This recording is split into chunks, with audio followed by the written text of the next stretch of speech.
आज से लगभग लाखों वर्ष पहले सत्य युग में अवंतिका यानी कि आज के उज्जैन कहे जाने वाले नगरी के समीप रत्नमाल पर्वत पर स्थित एक गुफा में दूषण नामक असुर का वास था। पर एक असुर होते हुए भी उसकी शक्तियां सीमित थीं और यही कारण था कि सिर्फ रत्नमाल पर्वत के अलावा उसका आधिपत्य और प्रकोप कहीं और था ही नहीं। पर दूषण दिन रात सिर्फ अवंतिका ही नहीं बल्कि पूरे पृथ्वी में अपने राज्य विस्तार का स्वप्न देखा करता था। उसकी भी कामना बाकी ताकतवर असुरों की भांति पूरे संसार में राज्य करने की थी और वह भी ताकतवर असुरों की भांति प्रकृति को भोगना चाहता था। पर उसे भूतकाल में हुए बाकी असुरों के दुस्साहस का परिणाम भी ज्ञात था। उसने एक असाधारण और बेजोड़ शक्ति की प्राप्ति के लिए ब्रह्मदेव की तपस्या करने का निर्णय कर लिया। फिर दूषण रत्नमाल पर्वत के जंगलों में ही ब्रह्मदेव की तपस्या में लीन हो गया। उसने लगातार कई वर्षों तक ब्रह्मदेव की घोर तपस्या की। कई दशक बीतते चले गए पर ब्रह्मदेव अब तक प्रकट न हुए। पर दूषण ने भी हिम्मत न हारी और वह लगातार तपस्या में लीन रहा। फिर एक दिन वह घड़ी आ ही गई जब ब्रह्मदेव दूषण से प्रसन्न होकर रत्नमाल पर्वत पर प्रकट हुए और दूषण को घोर तपस्या से जगाकर अपना इच्छुक वरदान मांगने को कहने लगे। जिसके बाद दूषण ने ब्रह्मदेव को अपना अभिवादन देते हुए उनसे अपना मुंह मांगा वरदान देने के लिए वचनबद्ध करने लगा। जिसके बाद ब्रह्मदेव ने विवश होते हुए दूषण को मुंह मांगा वरदान देने का वचन दे बैठे। फिर यह सुन दूषण ने ब्रह्मदेव से त्रिदेवों के ही समान शक्तिशाली हो जाने का वरदान मांगने लगा। जिसके बाद ब्रह्मदेव आश्चर्यचकित हो उठे और उन्होंने इसे नामुमकिन बताया। जिसके बाद दूषण ब्रह्मदेव को वचनबद्ध होने की दुहाई देने लगा। फिर ब्रह्मदेव भी धर्म संकट में पड़ गए और साथ ही गहरी सोच में भी। काफी देर तक चिंतन करने के बाद ब्रह्मदेव ने दूषण को त्रिदेवों के ही समान अत्यंत ही शक्तिशाली हो जाने का वरदान दे दिया। पर साथ ही अपनी शक्ति का दुरुपयोग शिव भक्तों पर न करने की चेतावनी भी दे दी। जिसके बाद दूषण ने ब्रह्मदेव को किसी भी प्रकार का कोई परामर्श न देने की बात कहकर जोरों से ठहाके लगाता रहा। फिर यह सुन ब्रह्मदेव मुस्कुराते हुए रत्नमाल पर्वत से अंतर्धान हो गए।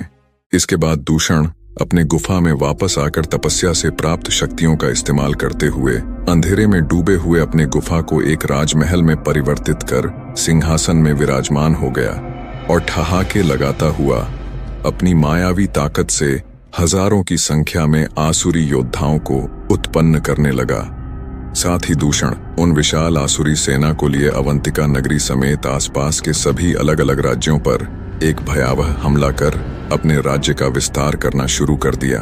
उसने अपने हमले के दौरान अनगिनत राजाओं समेत उनके तमाम सैनिकों को बड़े ही क्रूर तरीके से मौत के घाट उतार दिया। दूषण ने बेहद कम समय में ही अवंतिका समेत कई राज्यों और कबीलों को अपने अधीन कर लिया था।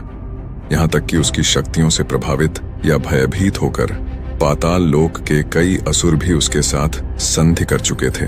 समय के अनुसार दूषण का प्रभाव और ताकत इतना बढ़ चुका था कि उसकी नजर जिस राज्य पर पड़ जाती वहां के राजा बिना युद्ध लड़े ही भयभीत होकर अपना राज्य दूषण को सौंपकर अपनी जान बचाकर काफी दूर चला जाया करते और जो राजा ऐसा न करते उनको दूषण युद्ध में परास्त कर मौत के घाट उतार दिया करता।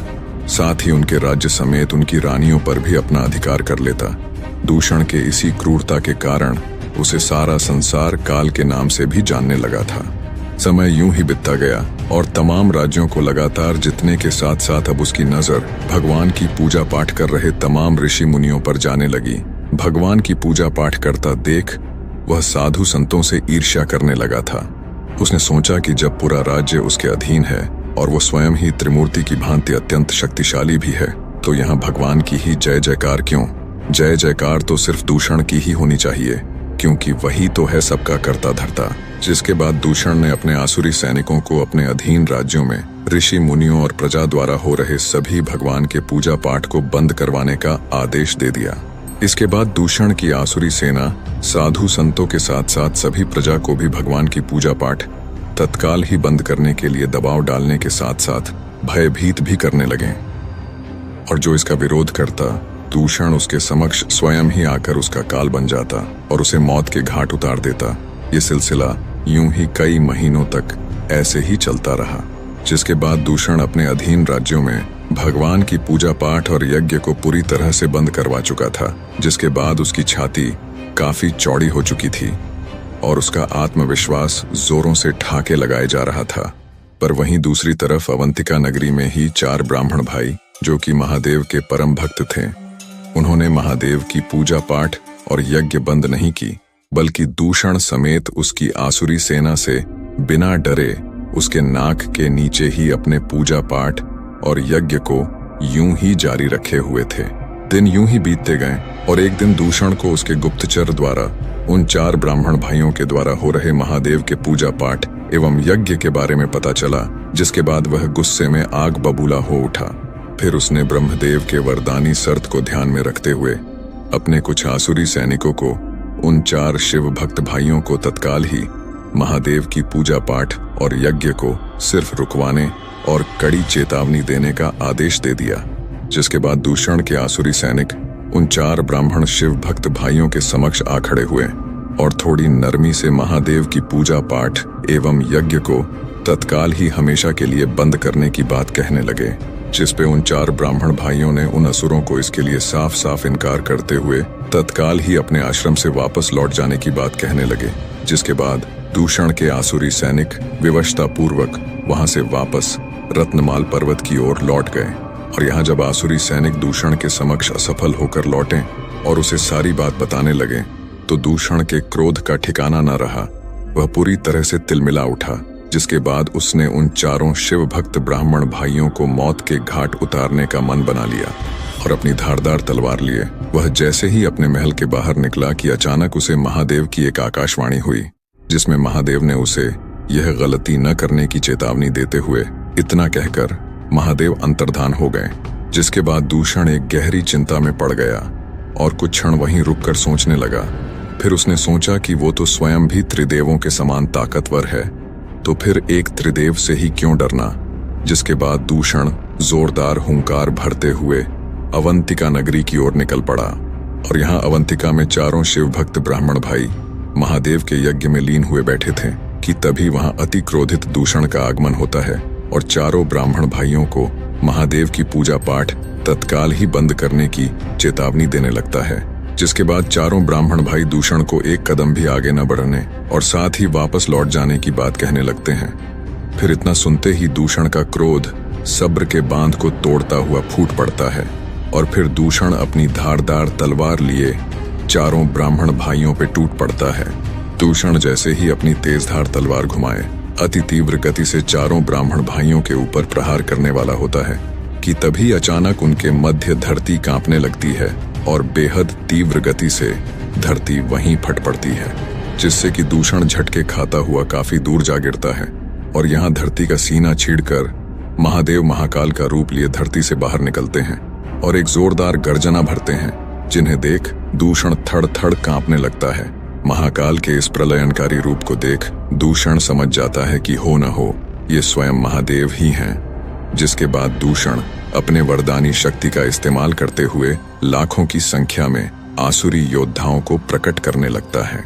जिसके बाद तमाम आसुरी योद्धा महाकाल के ऊपर घात लगाते हुए एक साथ में टूट पड़ते हैं। पर महाकाल के प्रचंड प्रहार के समक्ष दूषण के लाखों आसुरी योद्धा भी कम पड़ने लगते हैं।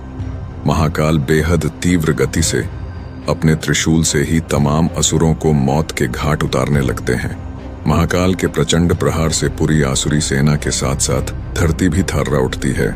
यह देख दूषण काफी क्रोधित पर भयभीत भी होने लगता है, पर फिर भी दूषण हिम्मत नहीं हारता, बल्कि वह अपनी वरदानी शक्ति का इस्तेमाल करते हुए तमाम असुरों को महाकाल के समक्ष प्रकट करता जाता है, जिन्हें कि महाकाल मौत के घाट उतारते ही जाते हैं। कई असुर तो महाकाल को देख थड़-थड़ कांपते हुए अपनी जान बचाकर अलग अलग दिशाओं में भागने लगते हैं, पर ज्यादातर असुर महाकाल के हाथों मारे ही जाते हैं। काफी समय तक युद्ध यूं ही चलता रहा, परंतु कुछ क्षण के बाद धीरे धीरे दूषण के सभी मायावी आसुरी सेना पूरी तरह से महाकाल के द्वारा समाप्त हो चुके थे।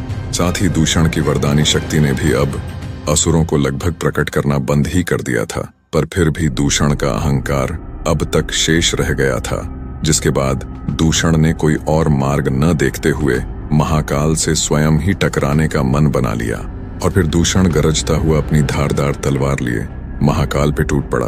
और महाकाल पे अपने तलवार से जोरदार प्रहार करने लगा।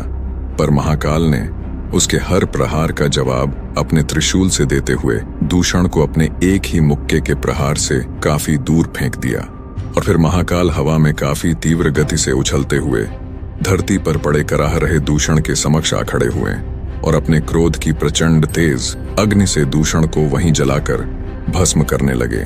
फिर कुछ क्षण के बाद दूषण का शरीर पूरी तरह से भस्म के रूप में परिवर्तित हो चुका था, जिसे कि महाकाल ने अपने पूरे शरीर में सुसज्जित कर लिया।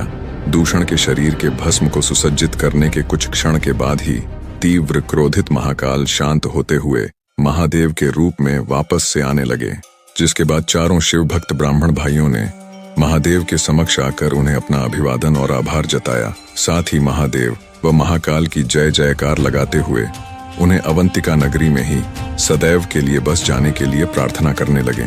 अवंतिका नगरी में अक्सर दुश्मन राज्य के राजाओं का आक्रमण, साथ ही दिन पर दिन असुरों के बढ़ते हुए खतरों को भी चारों ब्राह्मण भाइयों ने महादेव के समक्ष रखते हुए वे प्रार्थना करते ही रहे, जिसके बाद महादेव ने अपने चारों भक्तों से बेहद प्रसन्न होते हुए उनके समक्ष एक दिव्य ज्योतिर्लिंग प्रकट कर वहीं स्थापित कर दिया। जिसके बाद महादेव ने इस दिव्य ज्योतिर्लिंग के होते हुए पूरे अवंतिका नगरी के ऊपर किसी भी प्रकार का कोई आंच न आने का आश्वासन देते हुए वहां से अंतर्धान हो गए। फिर चारों ब्राह्मण शिव भक्त भाई खुद को और पूरे अवंतिका को बेहद भाग्यशाली समझते हुए सभी अवंतिका वासियों को साथ में लिए उस दिव्य ज्योतिर्लिंग की पूजा पाठ आरंभ कर दी और साथ ही उस ज्योतिर्लिंग को एक नाम भी दे दिया, जो कहलाया